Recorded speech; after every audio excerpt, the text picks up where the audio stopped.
On est en plein dans la transition numérique, donc aujourd'hui les gens se posent des questions. Est-ce que sur nos méthodes de production, est-ce que nos process justement sont un petit peu à la page?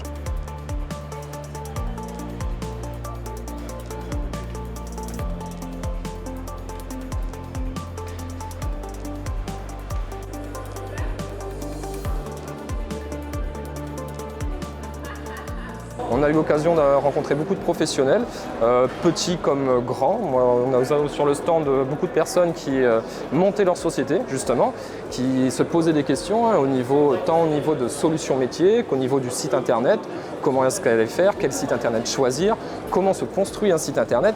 Il y a toutes ces questions en fait quand on se lance dans l'entrepreneuriat et qu'on n'est pas du métier bien entendu, qui se posent. Donc elles sont venues sur le stand, ces personnes, pour pouvoir en apprendre un peu plus. C'est pas juste je veux un site internet, c'est aussi comprendre la logique, la mise en place et ce qu'un site ou un logiciel pourrait leur apporter, tout simplement.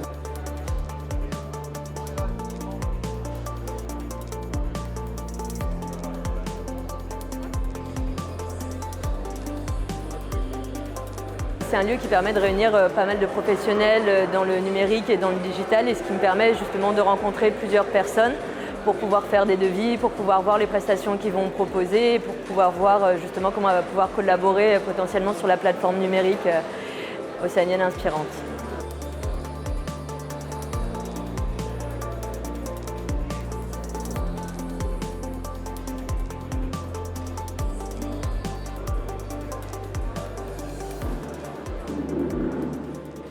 Concrètement, la transition numérique chez nous, ça se traduit par la dématérialisation de la feuille de soins.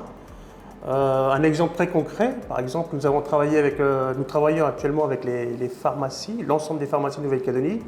Donc, nous télétransmettent des fichiers numériques que l'on intègre dans notre outil métier et qu'ensuite on procède à notre métier qui consiste à traiter le remboursement.